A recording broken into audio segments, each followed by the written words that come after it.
Manny Pacquiao. Kasi alam mo naman, pag Bisaya talaga gusto ko itanong kay Sir Manny Pacquiao bang na unsa ang feeling, ano ang feeling na maging ganito ka-powerful, yet very humble. Kaya wala, hindi mo ba yan makitaan niya ng mga alahas sa katawan, di ba? Hindi mo makitaan niya ng relo lang yan, na isang relo lang yan. So, gusto kong malaman paano, kasi because the wisdom yung makukuha natin sa kanya. At kung ngayon na ganito ang buhay nila, paano sila sa bahay, mariremain pa rin yung pagkabisaya nyo eh. Kahit mayaman kayo, yung pagkabisaya nyo, andun pa rin. Yes. So, si Kuan, si Sir Manny, and then si International. Hollywood. Gusto ko sa nag-interview si Paris Hilton, pero Bisaya ba siya? Hindi ko kasi ako may mga Bisaya pa doon. Basta, kung sino ang Bisaya, kami, gusto natin malaman na makakuha tayo, makapulot tayo ng inspiration or aral doon sa kanyang journey sa buhay na dito pa, no? Correct. Thank you. Ikaw, Sir Alan, pwede bang ma-interview ka? Bisaya. Thank you, Sir Alan. Congratulations. Sana magkaroon pa ng season 3, season 4, season 5. Yan. Congratulations, Melay. Salamat ka. Yes, thank you so much, Sir Sa season Alan. 100 na tayo, matanda na tayo. Kamusta na kayo dito? Ang wala sa stage. Eto na. Next is Nika Sabio from Push. Hi, Mel. Hi. I'm Nika from Push. First, syempre, congratulations, Ma'am Shi. Grabe.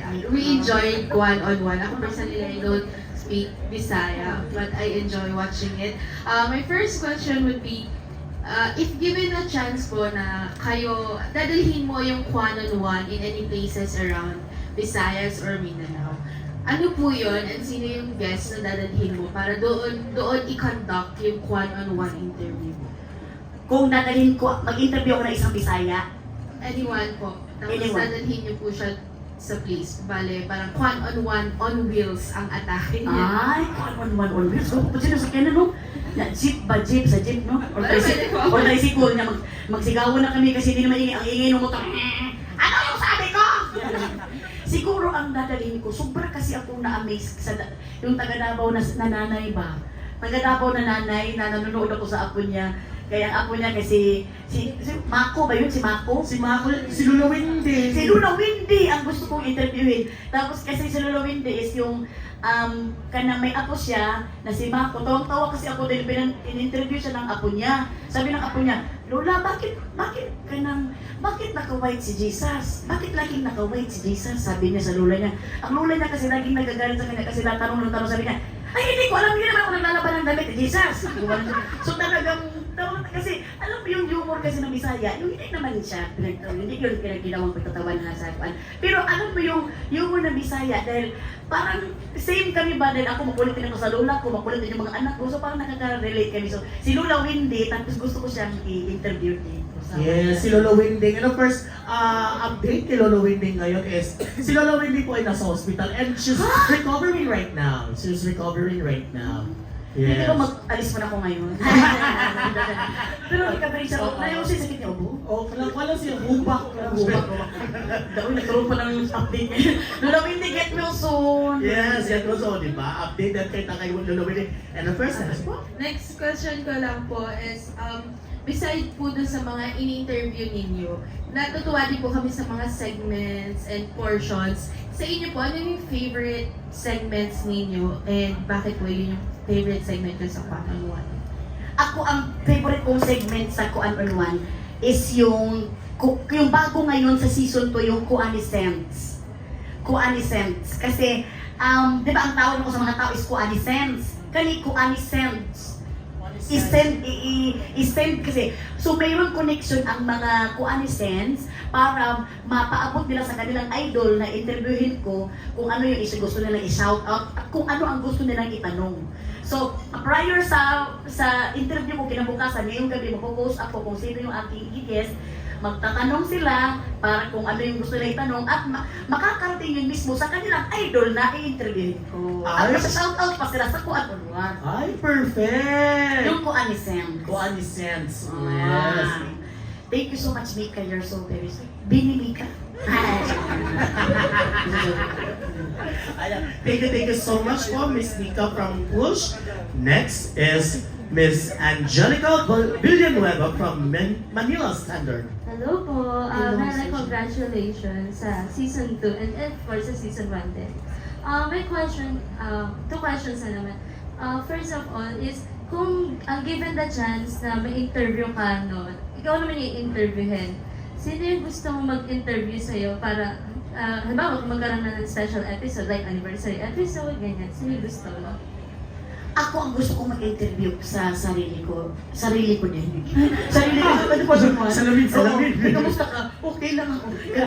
Ano ba kasi? Hindi, ako ang mag-interview sa akin. Sobrang thank you Lord naman sa opportunity at mangyari talaga yun. Pero siyempre, ang gusto kong mag-interview sa akin, kundi walang iba kundi ang aking dalawang mamshi.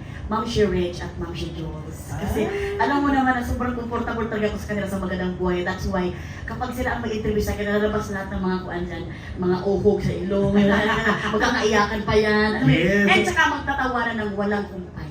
Correct.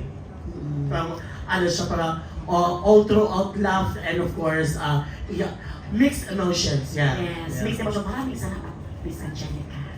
Last question po, sa season 1, ano po yung greatest lesson na natutunan niyo po sa lahat na na-interview?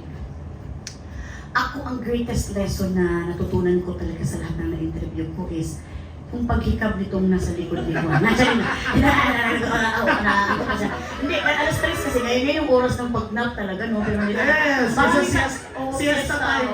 Thank you so much na nag-waste ng time talaga ito sa akin na makinig kayo. Kahit na antok kayo, gusto niyo na matulog. Kita ko dapat tingin ko sa nagagano. Ako, ang pinaka-kuan ko talaga. Ano pala yung tanong? Bakit ako nabuhay sa ganito? Greatest lesson. Ako ang greatest lesson ko na natutunan dito sa season 1, alam nyo, na pag umuwi, pag nag-interview ako, tapos pag uwi ko, alam mo yung lahat pala talaga ng mga kalungkutan or yung mga kaganapan ng mga nakakatakot or mga problema, lumilipas lang. Kasi lahat na na-interview ko nasa-share nila yung mga problema nila, yung mga takot nila, yung mga kalungkutan nila, na kitang-kita naman ngayon kung gaano na sila ka-successful. So sabi ko, in fairness pala talaga, no, lumilipas talaga ang lahat. Minsan nga may mga problema na nasusolve lang ng kanya, hindi mo naman sinusolve. So, dapat talaga, no time tayo na mag-worry, no time tayo mag-overthinking, enjoy life lang talaga tayo. Pero huwag naman yung super enjoy life na parang parang enjoy life in a right way. This is the way. So, yun ang natutunan ko na talaga namang lagi tumatatak sa lumilipas ang lahat. Yes, lumilipas ang lahat at huwag tambayan ang problema. Yes. Ganon. Kaya eto, thank you so Thank you much. so much, Miss Angelica. Miss Angelica Villanueva from Manila Standard. Next is Mr. John Bueno from Kumagaw.com. Hi, Melay. Hello, Ayan. thank you so Yeah. much. First of all, congratulations about the first season and of course the second season. English pa rin kasi kumang Hindi. Well, I will translate it for you. Thank you so much. Okay. Pero kabalo ko mag-Ilonggo. Kabalo naman siya guys. Nahirapan natin ito. Salamat. Pero first, I'd like to ask you, Melay, kasi nakita ko na yung recent posts mo is involving your daughter na nagkasakit din. Paano ka nakakapagpahinga sa ganito ka-busy na buhay? Natakot ko na high blood ako ngayon pero may English pero Tagalog pa pala yung okay, salamat naman Lord. Ako nakapagpahinga ako. Alam mo, makakapagpahinga lang ako talaga no, kapag healthy yung anak ko. Kaya nung kahit may trabaho ako, wala akong problema magtrabaho, wala ako, andyan pa rin yung pahinga. Pero once na si Stella yung kagaya nung nagkasakit siya, doon ako walang pahinga talaga. Talagang yung gabi noon talagang full of prayers, hindi ako makatulog kasi lagi mo tinitingnan, sinecheck mo, nag-overacting, nag-overthinking na ako sa grabe yung isip ko, sobrang takot ko kasi anak mo eh. Kaya sabi ko, ngayon na in Jesus name, thank you Lord na gumaling na siya. Ngayon ako makakapahinga. Yun talagang inhale, exhale ko. But then again, kung sinasabi mo ko, parang ako nakakapahinga, pagkasama ang pamilya ko every now and then, they are my Refuge and home. salamat. Thank you for fill in the blanks. Thank you, Melay. Aside from that, my other question is, kanino ka naman natatakot mag-interview? May particular person ba na kinakatakutan kang kausapin or tanungin a certain question? Ako natatakot talaga kung tanungin. Ito talaga kasi aminado talaga ako. Natatakot ako interviewin si Ma'am Shi Annabel Rama talaga. Kasi talagang nakakatakot ba talaga yun? Hoy, Nay! Ano ba, Nay? Magalunin ka Ako din eh, pag in-interview, Diyos ko, ayoko. Oo, nakakatakot yun. So, magtatakot ka, Annabel. Pero sinasabi, totoo rin sinasabi, face your fears. Yes. So, kailangan ko i-face niya. Kung may chance naman interview ko si Annabel Rama, talagang mag-wear ako ng mga shields. Pagka mag-wear si Ma'am si Annabel, ayaw ko anaaday. Siya pagunti ka dahil, ganun sa akin mo. Pero, kailangan mo, hindi siya natatakot ka kaya straightforward, bigyan dyan si Ma'am si Annabel.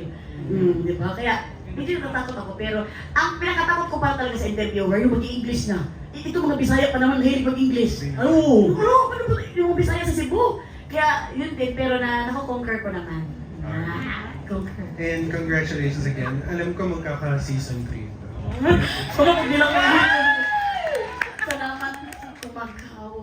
Since Melason Day 1 talagang andyan siya lagi. Ay, Diyos ko na siya. Hello po, sir. Sir John Bueno. So, Bakit parang may crush ka sa kanya? oh, di ba? Uy, gwapo kasi tayo. Uy! Yeah! Di ba natatakot kayo? Bakit kasalanan? Hindi ka nagpag kasalanan. Hindi, ano ko naman siya, friend, best friend. Gano'n naman, best friend ko man. Hello! So natakot kayo kay Ma'am Annabel Rama dahil. Kaya matakot ako pa na-interviewin siya, but I have to face my fear. Yes. Because my face is my fear. Yes. Okay. So ito na, ladies and gentlemen, Miss Annabel Rama. Chay lang. Ibang Annabel ba? So ito na, next is Mr. Carlos Aragon from Mega Kapamilya.